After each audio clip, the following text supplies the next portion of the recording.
اعوذ باللہ من الشیطان الرجیم بسم اللہ الرحمن الرحیم۔ آج اس پروگرام میں صنائع معنوی کے حوالے سے بیان ریکارڈ کر رہا ہوں۔ صنائع صنعت کی جمع ہے، صنائی سے نکلا ہے۔ صنائی کے معنی ہے تخلیق کرنا، پیدا کرنا۔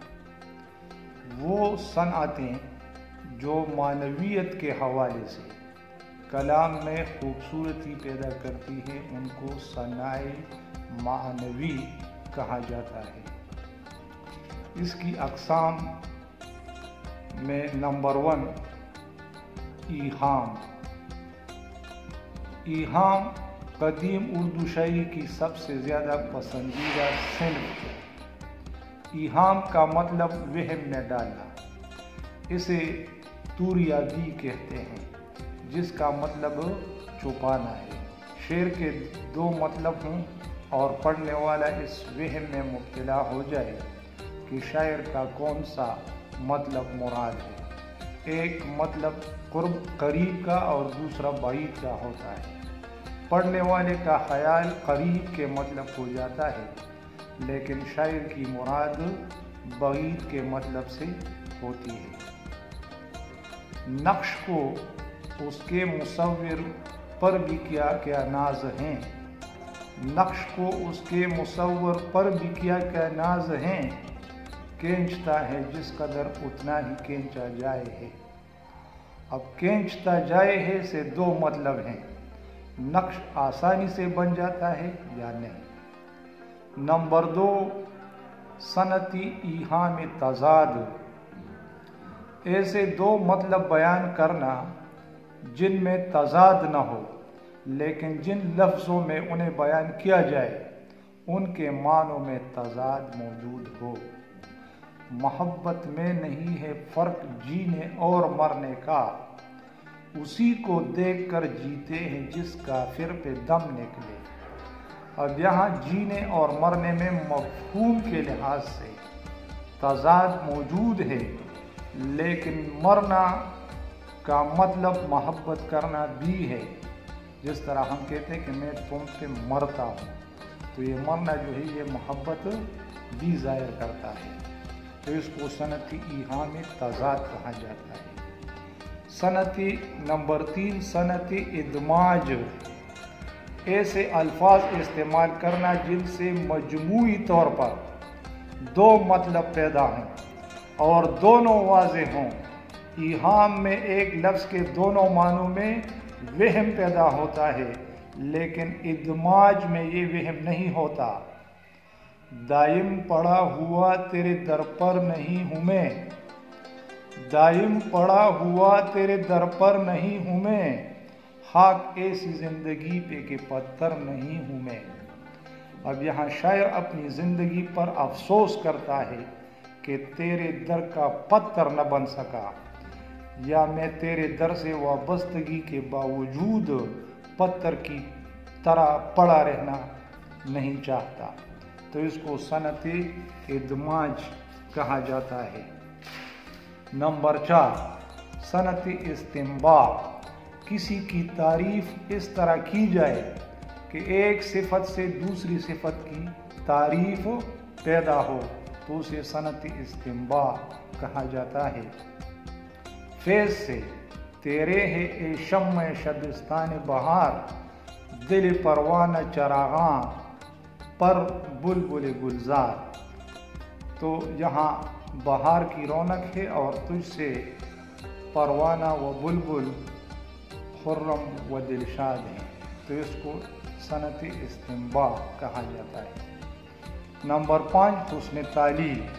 حسن واقعہ، کسی واقعہ کے لیے کوئی شاعرانہ علت بیان کرنا، حالانکہ وہ اس کی حقیقی وجہ نہ ہو، لیکن اس طرح نظر آتا ہو، محسوس ہوتا ہو کہ جیسے یہ ممکن ہو لیکن وہ اس کی وجہ نہ ہو، ناممکن بات ہو، تو اس کو صنعت حسن تعلیل کہا جاتا ہے۔ سب کہاں کچھ لالہ و گل میں نمایاں ہو گئیں، خاک میں کیا صورتیں ہوں گی کہ پنہاں ہو گئی۔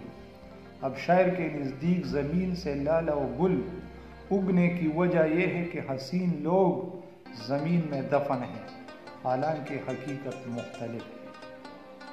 نمبر 6، صنعت مراعات النظیر، ایسے الفاظ ایک جگہ استعمال کیے جائیں جن میں مفہوم کے اعتبار سے مناسبت پائی جائے یا ایک ہی ماحول سے متعلق اشیاء کا تذکرہ کیا جائے، اسے توفیق و تناسب بھی کہتے ہیں۔ پتا پتا بوٹا بوٹا حال ہمارا جانے ہے، جانے نہ جانے گل ہی نہ جانے باغ تو سارا جانے ہے۔ آشنا اپنی حقیقت سے ہو اے دیقا ذرا، دانا تو مٹی بھی تو باران بھی تو حاصل بھی تو۔ نمبر 7، صنعت لف و نشر مرتب، لف و نشر مرتب۔ لف کے معنی ہے لفافہ، لفافہ سے نکلا ہے، اس کے معنی ہے لپیٹنا، اور نشر کے معنی ہے پھیلانا۔ کلام میں پہلے چند چیزوں کا ایک جگہ ذکر کرنا اور پھر ان کی مناسبت سے ترتیب وار چند دوسری چیزوں کا ذکر کرنا، ان کو صنعت لف و نشر کہا جاتا ہے۔ لف و نشر کا مطلب لپیٹنا اور پھیلانا ہے۔ ایمان مجھے روکے ہے تو کھینچے ہے مجھے کفر، ایمان مجھے روکے ہے تو کھینچے ہے مجھے کفر، کعبہ میرے پیچھے ہے کلیسا میرے آگے۔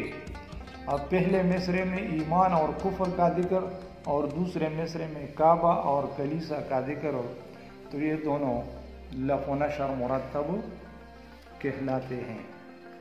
اسی طرح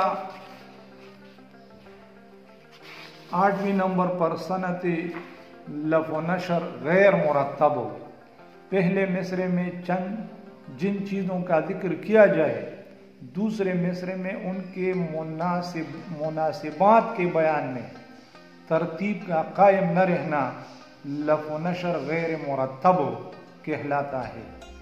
ایک سب آگ ایک سب پانی، دیدہ و دل عذاب ہیں دونوں۔ اب پانی کا تعلق آنکھ سے ہے، یعنی آنکھ سے آنسو نکلتے ہیں، دید ہے، اور آنکھ کا تعلق دل سے ہے کیونکہ دل میں محبت کی آگ بڑھتی ہے۔ اب یہاں ترتیب جو ہے وہ یعنی غیر مرتب ہے، اس لیے اس کو صنعت لف و نشر غیر مرتب کہا جائے گا۔ نمبر 9، صنعت تضاد طباق، ایسے دو الفاظ استعمال کرنا جن میں تضاد ہو۔ اگر دو متضاد الفاظ میں حرف نفی نہ ہو تو اسے تضاد ایجابی کہا جائے گا۔ اگر دو متضاد الفاظ میں حرف نفی ہو تو یہ تضاد سلبی کہلائے گا۔ دیکھیو غالب سے گر الجھا کوئی، دیکھیو غالب سے گر الجھا کوئی، ہے ولی پوشیدہ اور کافر کلا۔ اب ولی اور کافر، پوشیدہ اور کلا، ان میں حرف نفی نہیں ہے، یہ تضاد ایجابی ہے، اس کو تضاد ایجابی کہا جاتا ہے۔ یا رب نہ وہ سمجھے ہیں نہ سمجھیں گے میری بات، یا رب نہ وہ سمجھے ہیں نہ سمجھیں گے میری بات، دے اور دل ان کو جو نہ دے مجھ کو زباں اور۔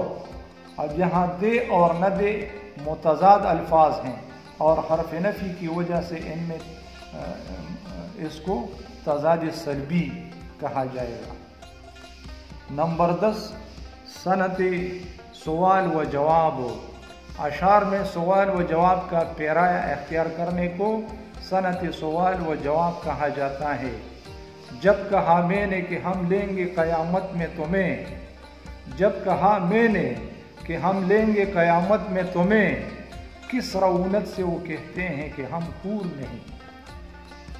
ہر ایک بات پہ کہتے ہو کہ تم کہ تو کیا ہے، ہر ایک بات پہ کہتے ہو تم کہ تو کیا ہے، تم ہی بتاؤ یہ انداز گفتگو کیا ہے۔ صنعت نمبر 11، صنعت تاکید مدح مشابہ ضم، صنعت تاکید مدح मुशाबह ज़िम ऐसे अल्फाज इस्तेमाल करना जिनसे मज़म्मत ज़ाहिर हो मगर असली मकसद तारीफ हो, तो इसको सनत ताकीद मदा मुशाबह ज़िम कहा जाता है। क्या है जो कस के बांधिए मेरी बला डरे, क्या जानता नहीं हूँ तुम्हारी कमर को मैं। यहाँ बज़ाहिर कमर की बुराई है मगर असल में कमर की खूबसूरती की तरफ इशारा किया गया है, तो इसको सनत ताकीद मदहा मुशाबह ज़िम कहा जाता है। फिर वो सूए चमन आता है खुदा खैर करे, फिर वो सूए चमन आता है खुदा खैर करे, रंग उड़ता है गुलिस्तान के हवादारों का। नंबर 12 सनती ताकीद ज़िम मुशाबह मदहा। सनती ताकीद ज़िम मुशाबह मदा ऐसे अल्फाज इस्तेमाल करना जिनसे तारीफ ज़ाहिर हो मगर असल मकसद मज़म्मत हो। उग रहा है दर दीवार से सब्ज़ा गालिब, उग रहा है दर दीवार से सब्ज़ा गालिब, हम बयाबां में हैं और घर में बहार आई है। अब दर दीवार से सब्ज़ा उगना अच्छी चीज़ नहीं है बल्कि बुराई है, लेकिन बज़ाहिर बहार ज़ाहिर किया गया है, तो इसको सनत ताकीद ज़िम मुशाबह मदा कहा जाता है। इस तरह एक और शेर कि मेरे कत्ल के बाद उसने जफा से तौबा, कि मेरे कत्ल के बाद उसने जफा से तौबा, हाय उज़ूद पशेमा का पशेमा होना। 13 नंबर पर सनती तजाहुल आरिफाना ऐसी चीज़ से नावाकिफियत ज़ाहिर करना जिसके बारे में इल्म हो, यानी जान बूझ कर अनजान बनना, जाहिल बनना, इसको तजाहुल आरिफाना कहा जाता है, ताकि इसमें कोई नुक्ता अहम बात वाज़ेह हो जाए। वो क्या चीज़ है जिसके लिए हर एक चीज़ से दिल उठा कर चले। मोश गाफी तो बहुत की न हुआ पर मालूम, गेसुओं में कमर है या कमर में है गेसू, तो इसको सनत तजाहुल आरिफाना कहा जाता है। सनत मुशाकिला 14 नंबर पर है सनत मुशाकिला ऐसे हम शिकल अल्फाज इस्तेमाल करना जिनका मतलब मुख्तलिफ हो मगर मौका की मुनासिबत से दो बातों को एक जैसे लफ्ज़ों से अदा करना हो, तो इसको सनत मुशाकिला कहा जाता है। ज़िंदगी में तो वो महफिल से उठा देते थे, जिंदगी में तो वो महफिल से उठा देते थे, देखो अब मर गए पर कौन उठाता है मुझे। अब महफिल के उठा देने की वजह से मरने के बाद उठाना इस्तेमाल किया है, लिहाजा इसको सनत मुशाकिला कहा जाता है। 15 नंबर पर सनत मुबालगा किसी खुसूसियत को बड़ा चढ़ा कर बयान करना। इसकी 3 किस्में हैं। नंबर 1 तबलीग, इग़राक़ और गुलू। नंबर 1 तबलीग में किसी सिफत का बयान अक़ल और आदत की रूह से मुमकिन होता है, दिल में आ जाए है होती है जो फुर्सत गश से, और फिर कौन से नाले को रसा कहते हैं। अब रोते रोते बेहोश हो जाना और होश में आते ही फिर रोने पे आमादा हो जाना, ये आदत और अक़ल की रूह से मुमकिन है, तो इसको तबलीग कहते हैं। नंबर 2 इग़राक़। इग़राक़ में किसी चीज़ का बयान अक़ल के नज़दीक मुमकिन मगर आदत की रूह से नामुमकिन हो, तो इसको इग़राक़ कहा जाता है। जोश गुल बहार में या तक के हर तरफ उड़ते हुए उलझते हैं मुर्गे चमन के पाँव, उड़ते हुए उलझते हैं मुर्गे चमन के पाँव, अब मुर्गे चमन के पाँव फूलों में उलझें, ऐसा तो मुमकिन है, हो सकता है, मगर होता नहीं है, खिलाफ आदत है, तो इसको इग़राक़ कहते हैं। नंबर 3 गुलू। गुलू में मुबालगा इस हद तक होता है कि अक्ल और आदत दोनों के नज़दीक नामुमकिन हो। शब को किसी के हाल में आया न हो कहीं, शब को किसी के ख्वाब में आया न हो कहीं, दुखते हैं आज उस बुत नाजुक बदन के पाँव, नाजुक बदन के पाँव।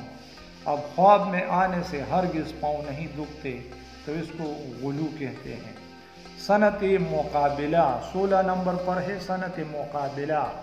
पहले चंद अल्फाज का एक जगह तज़किरा करना, फिर उनके मुतकाबिल अल्फाज को उसी तरतीब से बयान करना, इसको सनत मुकाबिला कहा जाता है अज़ल से रवानी आगाज़, हो अबद तक रसाई अंजाम। पहले मिसरे के अल्फाज के मुतकाबिल दूसरे मिसरे में अल्फाज लाए गए हैं, तो इसको सनती मुबालगा, सनती मुकाबिला कहा जाता है। 17 नंबर पर है सनती अक्स। कलाम के बास हिस्सों में तकदीम व ताखीर करना। ये सूरत चाहे 2 लफ्ज़ों में हो चाहे 2 मिसरों में हो, इनको सनत अक्स कहा जाता है।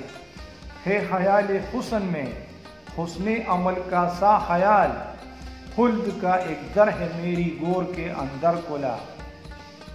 18 नंबर पर सनत कौल बिलमोजब। किसी की बात का मतलब उसके मंशा के खिलाफ समझना, इसलिए कि इस कौल से 2 मतलब पैदा हों, मगर जो मतलब वो अदा करे चाहे ठीक हो मगर खिलाफ समझना, इसको सनत कौल बिलमोजब कहा जाता है।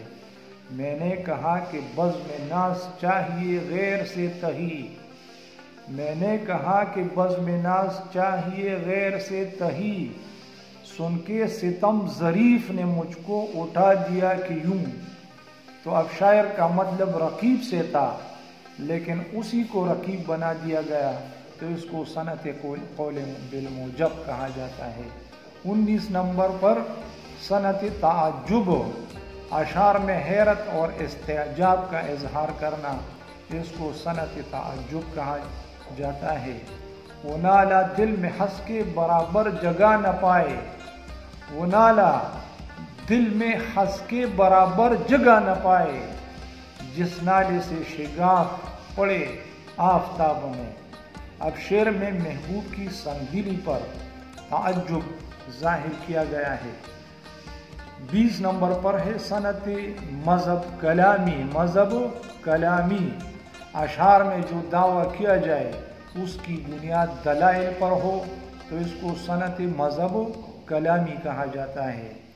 जबकि तुझबिन नहीं कोई मौजूद, जबकि तुझबिन नहीं कोई मौजूद, फिर ये हंगामा ए खुदा क्या है। अब इस शेर में हंगामा हयात को हमाओस का सबूत बनाया गया है। सनत 21 नंबर पर है सनत रुजू। पहले किसी बात की तारीफ की जाए मगर फिर उसे गलत करार देकर उससे ज़्यादा तारीफ की जाए, तो इसको सनत रुजू कहा जाता है।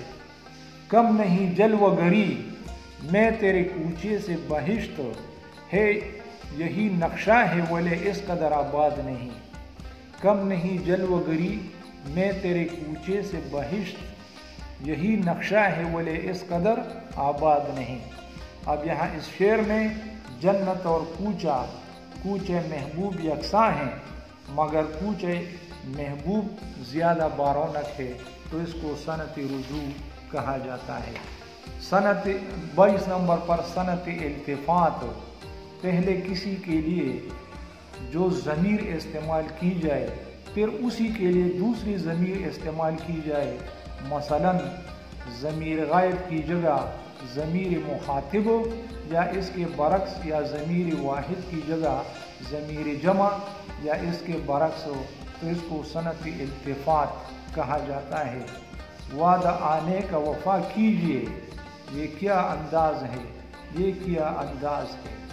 वादा आने का वफा कीजिए, ये क्या अंदाज है। तुमने क्यों सौंपी है मेरे घर की दरबानी मुझे। या ये शेर मुलाहिदा कीजिए, बूसा नहीं न दीजिए दुश्नाम ही सही, बूसा नहीं न दीजिए दुश्नाम ही सही। आखिर जुबां तो रखते हो तुम गर दुहा नहीं।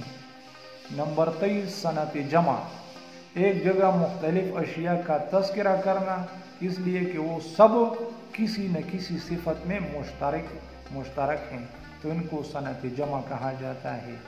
ये परी चेहरा लोग कैसे हैं, ये परी चेहरा लोग कैसे हैं। गमज़ा व इश्वा व अदा क्या है, तो इनको सनत जमा कहा जाता है। 24 नंबर पर सनत तफरीक, पहले एक किस्म की दो चीज़ों का जिक्र करना, फिर उनमें फ़र्क ज़ाहिर करना, इनको सनत तफरीक कहा जाता है। तेरे सर विकामत से एक कद आदम, क़यामत के फितने को कम देखते हैं। नंबर 25 सनत जमा तफरीक, बाज़ चीज़ों को किसी सिलसिले में एक जमा मज़कूर करना और फिर उनमें फ़र्क पैदा करना, इनको सनत जमा तफरीक कहा जाता है। कम नहीं जलवगरी मैं तेरे कूचे से बहिश्त, यही नक्शा है वले इस कदर आबाद नहीं। सनत तकसीम, 26 नंबर पर सनत तकसीम, पहले चंद बातों का जिक्र करना और फिर हर चीज़ के साथ उसके मुनासिबात का जिक्र करना। वही एक बात है जो या नफस व निकहत गुल है। चमन का जलवा बाइस है मेरी रंगीनी नवाई का। वही एक बात है जो यहाँ नफस व निकहत गुल है। चमन का जलवा बाइस है मेरी रंगी नवाई का। नफस और निकहत गुल की खुसूसियात अलग अलग वाज़े कर दी गई हैं, तो इनको सनत तकसीम कहा जाता है। नंबर 27 सनत तजरीद, किसी जी सिफत चीज़ से एक और जी सिफत चीज़ हासिल करना ताकि पहली जी सिफत चीज़ की तारीफ में मुबालगा हो, तो उसको सनत तजरीद कहा जाता है। निगाह करम से एक आग टपकती है असद, है चरागा हसुखाशा की गुलिस्तां मुझसे। अब शेर में निगाह की गर्मी से आग पैदा की गई है, तो इसको सनत तजरीद कहा जाता है। नंबर 28 सनत तोजी, मुतहम्मिलुज़्ज़िद्दैन, ऐसे अल्फाज इस्तेमाल करना जिनसे दो मुख्तलिफ मानी पैदा हो सकें, तो इनको सनत तोजी कहा जाएगा। मिलना तेरा अगर नहीं आसान तो सहल है, दुश्वार तो यही है कि दुश्वार भी नहीं। अब दुश्वार भी नहीं के दो मतलब हैं, आसान है या नामुमकिन है। 29 नंबर पर सनत इरसाद, शेर में ऐसे अल्फाज इस्तेमाल करना जिससे काफिये का पहले से अंदाजा हो जाए, तो उसको सनत इरसाद कहा जाता है। मुलाहिदा कीजिए, वारिस तो उससे हैं कि मोहब्बत ही क्यों न हो, कीजिए हमारे साथ अदावत ही क्यों न हो। है आदमी बजाय खुद एक महशर हयाल, है आदमी बजाय खुद एक महशर हयाल, हम अंजुमन समझते हैं खलवत ही क्यों न हो। नंबर 30 सनत तर्जमा, शेर में एक ज़बान के लफ्ज़ का दूसरी ज़बान में तर्जमा करने को सनत तर्जमा कहते हैं। रात को आग और दिन को धूप, बाढ़ में जाएं ऐसे लैल नहार। सनत ज़रबुल मिसल, अशार में ऐसे अक़वाल इस्तेमाल करना जो किसी ख़ास मफ़हूम के लिए मखसूस हों, तो उनको सनत ज़रबुल मिसल कहा जाता है। मेहरबा हो के बुला लो मुझे चाहो जिस वक्त,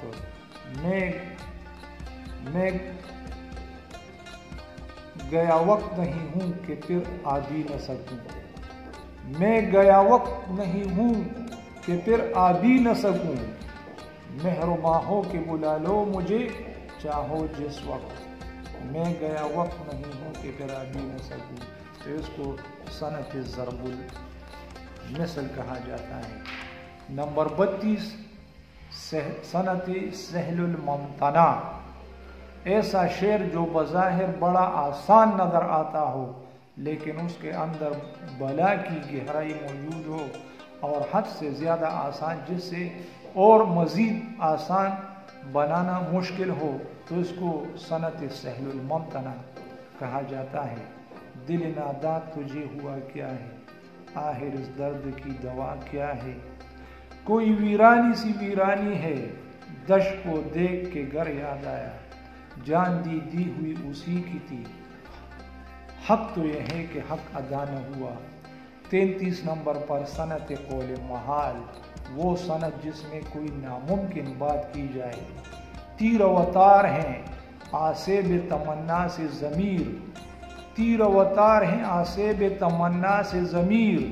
हाथ की ओट से सूरज को छुपा बैठे हैं।